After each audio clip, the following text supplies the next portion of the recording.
Here's an interesting one. So it's packaged together, Albert. Yep.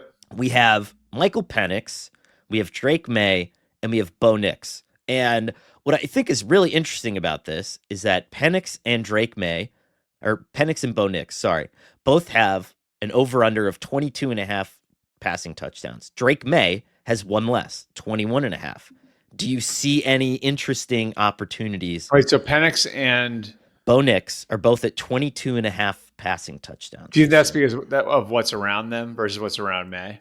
And do you think that people are assuming that Mike Vrabel's going to run the ball 60 times a game?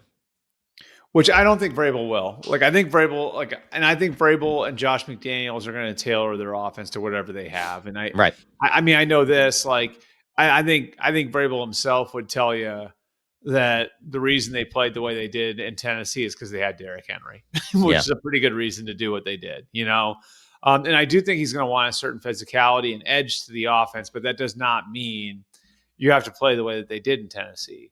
And that offense in Tennessee had a lot of creativity in it. It was just a lot of it was in the run game, and people don't really, the casual fan doesn't consider like run game creativity. So I mean, I think this boils down to what's around those guys, more so than style. Like if you look at what Michael Penix has got in Atlanta, he's got Bijan Robinson, he's got Drake London. He's got some ancillary pieces. We'll see what they get out of Kyle Pitts. Darnell Mooney was a really good player for them last year. Tyler Algier, a better offensive line for sure than Drake Maye has in New England. And then, with Bo Nix, you have some proof of concept in what they were able to do in Denver. And they do have Cortland Sutton. They do have a good offensive line. I think there's also the assumption that they're going to add a significant piece, here when they get to the draft as well. If you were, and this is not they have the Sean same, Payton, and that's worth something. This is not the same thing as gambling, but in a way it is. So you're sitting there, and Jaden Daniels is obviously off the board. He's probably going to be the second or third overall pick in a lot of fantasy leagues this year, you would assume. At least in the one, I'm in one with a lot of, how do I put this? What do you call someone in their 60s? A sextagenarian, is that Sextagenarians? Right? Okay. So I'm in a very competitive league with a lot of sextagenarians, and we have not evolved the rules. The league started that sounds filthy. Sorry. Yeah. It's wild. The draft party is because I'm still in 6th grade. Yeah, you wouldn't believe what's happening in this draft party. But a lot of times the rules are set up in a way that the league started in 1999, right? So the rules are still the same as they were in 1999. So if you have a quarterback that can throw touchdowns and run for touchdowns, you essentially delete all the competition and you win the league. So in my league, in that league, Jaden Daniels is going to go first overall or second overall, right? Yep. So let's take Jaden Daniels out of the fold for a second. You have Caleb Williams, you have Penix, you have Drake Maye, and you have Bo Nix. Who is the quarterback that you would draft first? And I know that you and I are we're not fantasy experts, right? So we're just thinking we're putting our fantasy draft. We're just putting our analyst projection hat on here and saying all right, this guy's gonna ball out this year. In a fantasy draft, I would pick probably Knicks.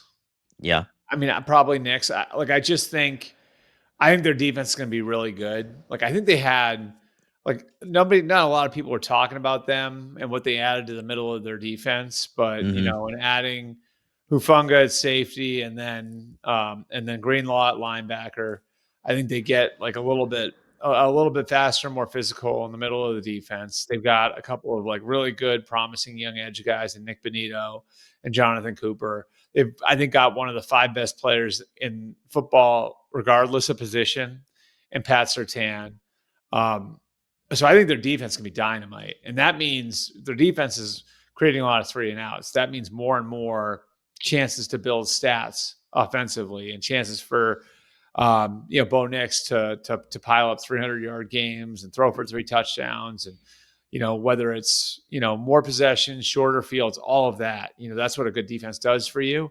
And then you have Sean Payton running the show on offense. And again, I really think they're going to come away from the first couple of rounds of the draft with some sort of significant weapon. There are a lot of guys you could look at, how fun would Travion Henderson be in that offense? Oh yeah.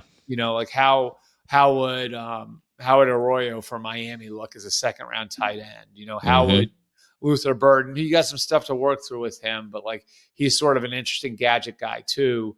You know, Sean's talked a lot about like adding a joker to the offense, which people don't know. It's like the guy you can move around a lot. So Right. it can be a tight end. It was Shockey. It was, you know, Jimmy Graham. It can also be a running back. It was Alvin it was Kamara. Alvin Kamara for them. Yeah, like so it can be.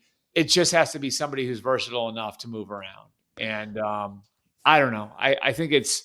I think Bo Nix is set up to have a really nice year, and statistically, because of the way the team's built, it feels to me like there's going to be more opportunity for him to do that. So again, this is before the draft, but just hit me with an over under here on these three. So Michael Penix over under 22.5 passing touchdowns this year. I'll say just under, because I think Bijan's going to run wild. Okay. All right. I think Bijan's going to have a lot of those. So I would say like Michael Penix having like a 21 touchdown, like 9 interception year sounds right to me. Bo Nix over under 22.5. Over. I would put him at like, I'm there too. I think like 28 touchdowns, somewhere 28, 30 touchdowns, somewhere in there. What did he have last year? He wasn't like last year. He was. Hang on, I think last year he wasn't that far off from that. I mean, maybe I'm misremembering it. Yeah, last year he had 29 touchdown passes. That's true. Why are they building in such a regression? I don't know. That's interesting. Okay, I like that one too. Maybe, I don't know if anybody finds those odds somewhere, hop on it, right? And then Drake Maye over under 21.5 touchdowns. I think he's gonna have a big year. I'd say over. I mean, I think too. Like, I think he's gonna have a big year. I think I think, you know, I think we're gonna see what he is, and I think they get a receiver in the draft, and I think they've got a bunch of guys who probably at this stage, Steph is probably a 2, so they've got a bunch of 2s and 3s there. But I just think like.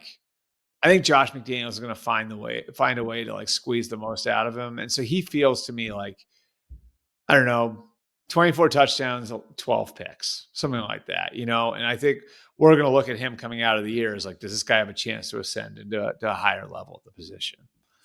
I think Drake Maye is going to have like a baby Josh Allen season, like a lot of like random rushing touchdowns. You know, I think he's going to just like. Well, I think they'll be less afraid to use him that way for sure. Yep. Because like, I mean, Vrabel definitely had no problem using Mariota or Tannehill that way. Tannehill, they use him as a runner a lot, you know. For sure.